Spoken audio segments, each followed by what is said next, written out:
Galera do céu, eu não sei se vocês ouviram a última do que aconteceu nos abrigos lá do Rio Grande do Sul.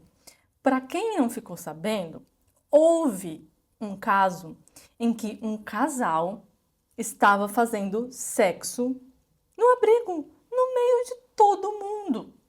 Sim, vocês não acreditam em mim? Vou soltar essa matéria aqui para vocês. Um trechinho de uma matéria que saiu na Jovem Pan News, tá? Pra gente entender o que aconteceu lá. Tem também um episódio de uma confusão que aconteceu em um dos abrigos em Porto Alegre. Não sei se a nossa produção já tem a imagem aí para mostrar pra gente, porque realmente um casal estava fazendo sexo ali num abrigo e aí acabou gerando todo um tumulto, porque um cenário onde você tem crianças ao redor e o casal ali, em meio a toda essa adversidade, fazendo sexo, então gerou uma confusão generalizada. Eu apurei junto à Secretaria de Segurança Pública do Rio Grande do Sul e esse episódio, a Polícia Militar não foi acionada, mas houve confusão, houve briga, troca de socos, então realmente muito complicado tudo isso diante do Rio Grande do Sul. Agora que o pessoal, para quem nos acompanha... Nós estamos vendo aqui as imagens, David, só da repercussão depois desse casal aí, que realmente perdeu a linha, para dizer o mínimo, e armaram esse banzé e corretamente sendo repreendidos por vários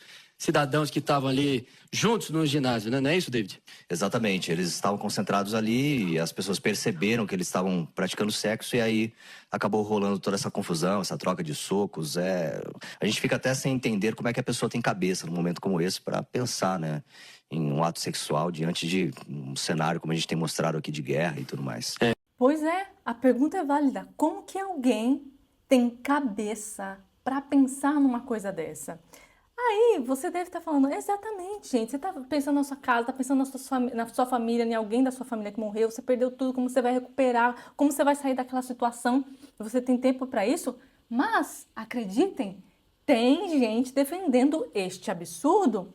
E como essa moça comentou aqui, ó, em casos extremos, não deveria ter abrigos mistos. O correto é separar homens e mulheres, porque também, gente, estava tendo denúncias de casos de abusos, né, contra crianças. Tem que ter até segurança particular. O Whindersson, inclusive, contratou seguranças particulares para ficar em alguns abrigos para defender essa questão, tá? E aí ela fala aqui também, colocaram mulheres para cuidar das crianças e os homens para trabalhar em busca da reconstrução e tal. Qual a dificuldade das autoridades de fazerem essa separação? Exatamente. Aí eu vou colocar aqui para vocês uma professora da USP. A USP está virando assim... Estou muito triste com essa questão da USP, porque é uma das maiores universidades, influencia muitas pessoas, né? Até então... um peso em tudo do que essas pessoas falam, né? Porque especialistas e tudo mais. Olha só o que esta pessoa publicou no Twitter. Sim, o nome dela é Marília e ela diz que é uma ex-tuiteira profa do Departamento de Sociologia da não sei o que lá, da USP, contra a moral, a família e os bons costumes. O que você espera de uma pessoa que se identifica contra a família, a moral e os bons costumes? Nada de bom, claramente, como ela mesma diz aqui, ó. As pessoas estão nos abrigos e não vão sair de lá tão cedo. Precisamos discutir a sério e sem moralismos o direito das pessoas à sexualidade nessas situações. Sexo entre adultos, sempre consentido, masturbação e etc., inclusive para adolescentes. Isso é o que essa pessoa está falando e já dizendo em alto e bom som, né? Se é que a gente pode ler e escutar isso ao mesmo tempo, de que as pessoas não vão sair de lá tão cedo. Por quê? Por que você está garantindo isso? Ela diz que ela é especialista em assuntos, sexualidade, em áreas de conflito. É o que ela diz que ela é, né?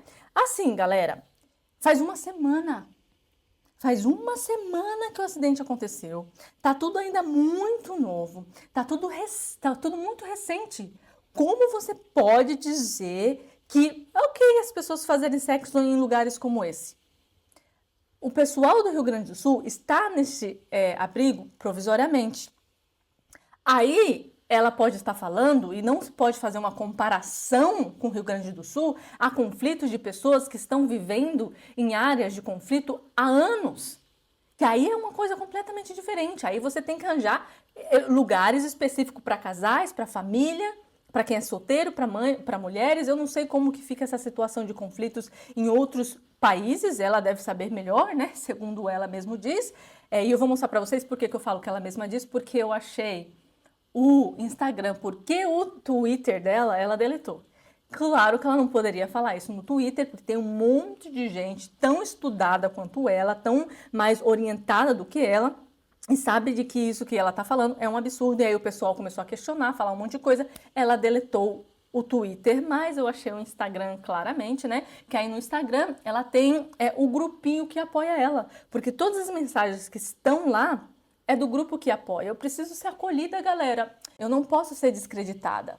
Vocês têm que afirmar o que eu tô falando, né? E se eu não consigo te convencer de que o que eu falo é verdade, faz sentido, eu saio e vou pra minha bolha, que foi o que ela fez. Porque o Instagram é uma bolha, né? Você só te segue quem te apoia, né? Você não consegue ter os twitters dela divulgado de forma assim, sabe, aleatória, como acontece no Twitter. Então, ela foi pra bolinha dela, né? Pra bolinha que fala assim, não, você tá certa, meu amor, claro, é isso mesmo, esse pessoal é que não tem a mente aberta. Afinal de contas, teve um episódio de encenação de masturbação num show público e, né, normal, galera. Agora, você imagina no show da Madonna se tivesse sido um homem, talvez, fazendo isso. Como que seria? Oh, meu Deus, aí seria um absurdo. Um homem encenando masturbação num show. Ah, não, esses homens opressores, brancos opressores, porque aí seria branco, né? Porque a Madonna é branca também. Aí não dava, né? Aí seria demais. Pois é, mas aí o que aconteceu? Misturei muitos assuntos aqui, galera, mas é porque você vê que um assunto consegue conexão com o outro, porque quando a gente fala de Madonna, a gente também tem que ligar o Rio Grande do Sul, porque enquanto ela estava fazendo a encenação de masturbação lá em cima do palco, essas coisas estavam acontecendo no Rio Grande do Sul, e ela vem dizer aqui que é super normal, né? Aí vem aqui, tem uma educadora que eu adoro, e aconselho até que vocês sigam ela e escuta o que ela tem para falar sobre esse caso. Apenas um tarado no cio pensaria em sexo ou em masturbação, enquanto famílias inteiras perderam tudo que construíram ao longo da vida. Veja esse comentário de uma professora de Sociologia da USP. As pessoas estão nos abrigos e não vão sair de lá tão cedo. Precisamos discutir a sério e sem moralismos o direito das pessoas à sexualidade nessas situações. Sexo entre adultos, sempre consentido. Masturbação, etc., inclusive para adolescentes. Essas são as prioridades dessas pessoas, enquanto mulheres são literalmente estupradas em abrigos. E o Ministério das Mulheres não faz nada, ou melhor, diz que vai fazer alguma coisa em torno da ideia de gênero. Veja o post dela. Enquanto mulheres são desamparadas pelo governo, uma professora intelectual, escolarizada, altamente educada, professora de uma das maiores universidades do país, diz uma coisa dessa. Para um grupo que constantemente reforça que tudo ao seu redor não passa de uma grande rede de construção social, me admira essa ênfase nesse estado ultra-animal de uma ênfase a uma sexualidade, a um desejo sexual quase incontrolável e que precisa ser saciado a qualquer custo. Bem, homens e mulheres, embora tenham as suas necessidades sexuais, são animais culturais. E essa ideia de que seus desejos sexuais precisam ser saciados a qualquer custo, ou mesmo que estejam pensando nisso em um momento de tanta fragilidade física e emocional, é degradante para a espécie humana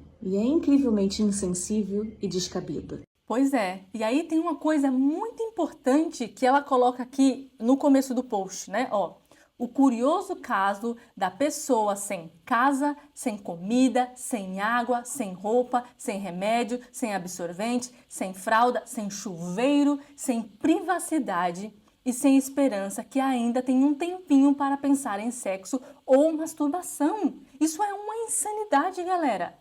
Mesmo se a gente pensa a longo prazo, mesmo que essa senhora esteja querendo dizer que as pessoas vão ficar lá há muito tempo, elas têm que pensar nisso. Meu Deus do céu, dá um tempo, dá um tempinho, as pessoas precisam pensar o que elas vão fazer da vida. Quanto tempo vai ficar ali, para onde elas vão, elas têm tanta coisa para pensar. Antes disso, que estimular uma conversa dessa agora é um absurdo. E aí olha só o que ela diz aqui nesse post. Essa é uma pergunta que eu não sei responder, acho. Mas eu penso que a gente tem que tentar ser útil naquilo que somos treinados para fazer. No que Pedro e Scooby é bom? Pegar um jet ski, meter na água, buscar gente. Bora, faça! Amiga, eu acho que o Pedro Scooby está sendo muito mais útil para as pessoas do Rio Grande do Sul do que a sua ideia e incentivo das pessoas praticarem sexo num ambiente completamente impossível de se acontecer sexo naquele momento. Então, pegar o jet ski, se colocar na água, numa água que está completamente barrenta, tem todo tipo de, sei lá, infecções que você possa imaginar, tem um monte de coisas embaixo dessa água, onde você pode se cortar, você pode pegar uma infecção, você pode... Tem tanta coisa. Agora, ela coloca como se fosse assim, então tá bom, pega lá seu jet ski, coloca na água e vai salvar a gente. Porra! Falando assim como, bora, faça. Amiga, é melhor do que o que você está fazendo, inclusive. É que ela está falando, vamos começar a fazer denúncia de pessoas transando nos abrigos de adultos consensualmente. As pessoas comparando isso a assaltos e abusos de crianças. Olha que maluca. Ela fala, sobre o direito à sexualidade em campos de refugiados, o direito à sexualidade em eventos extremos. A gente tá falando de eventos extremos. Como você pode ligar eventos extremos à sexualidade? Quem é que vai ficar pensando nisso? Tem gente passando fome em casos extremos. Você acha que a pessoa que tá passando fome em casos extremos vai ficar pensando em fazer sexo? Que insanidade que você tem nessa sua cabeça? Tem uma mãe preocupada como vai alimentar o filho num caso extremo. E você fica falando que elas têm direito à sexualidade. Todo mundo tem direito à sexualidade, mas olha o quão insano é falar isso, colocar sexualidade e casos extremos de pessoas que estão passando por vulnerabilidade numa mesma fala. E a galera que acha normal. Posso compartilhar, você é necessária. Tô falando pra vocês. Tem 3.000 curtidas. 3.000 pessoas apoiando esse tipo de coisa. Ela diz que entende sobre vulnerabilidade. Mas será que ela já foi em algum lugar de vulnerabilidade? Eu não sei, eu não conheço o trabalho dessa pessoa e nem faço questão de conhecer. Mas assim, essas pessoas que estão dizendo que apoiam, será que elas já foram no lugar de vulnerabilidade, saber o que as pessoas precisam? Será que naquele momento, nesse momento de vulnerabilidade, sexo é o que essas pessoas precisam? Será que elas não precisam de comida? Até de atendimento psicológico é mais importante do que o sexo naquele momento? Porque se você pensar em sexo, você tem que pensar em proteção, você tem que pensar em como você não gerar uma vida nesta situação, porque teu filho vai nascer nessa situação de extrema necessidade. Vale a pena? Cara, eu não sei. Há um tempo deletei minha conta do Twitter, porque 29 mil seguidores, porque não queria mais que o que eu escrevo tivesse um alcance tão grande num espaço tão violento. Não é violento. Você não quer que as pessoas questionem as merda que você fala. Então, por isso, você vai lá e fala pra tua bolha. Pra bolha que vai fazer assim, claro, maravilhosa, você é tão necessária de ficar falando estupidez na internet. Se você realmente provar que aquilo é importante, segundo os estudos, segundo não sei o que lá, você é uma estudiosa, afinal de contas, prove para essas pessoas em vez de fugir. Por que você caiu fora? Só porque as pessoas questionaram o seu ponto de vista? Prove, você como estudiosa, que você está certa. Que a sexualidade num momento extremo como esse é muito importante, é muito necessário. Prove. E aí não corra e fale só para tua bolha. Explique. Faça as pessoas entenderem, não é esse o teu projeto, não é essa a tua ideia? Pronto! Falando isso, as pessoas vão debater, você debate e deixa lá, e deixa as pessoas irem entendendo aos poucos. Agora, fugir e falar pra bolha é fácil, porque aí, né? Eu queria ver se ela estivesse passando por um momento tão difícil, onde ela perdeu tudo, onde ela nem sabe o que vai ser da vida dela, se ela teria coragem de pensar, se ela teria coragem não, né, porque deve ter coragem, mas se ela pensaria nisso em algum momento, em vez de ficar pensando em não só eu tô ali, mas eu vou ajudar o povo próximo também, o que eu vou fazer para me livrar daqui, tem tanta coisa para pensar antes disso, que cara, sexo seria a última coisa a se pensar neste caso, mas tem gente que diz que tá tudo certo e tá tudo bem. Me diz aí o que vocês acham sobre isso, é só deixar aqui nos comentários, tá bom? Então é isso, um beijo, até a próxima e tchau.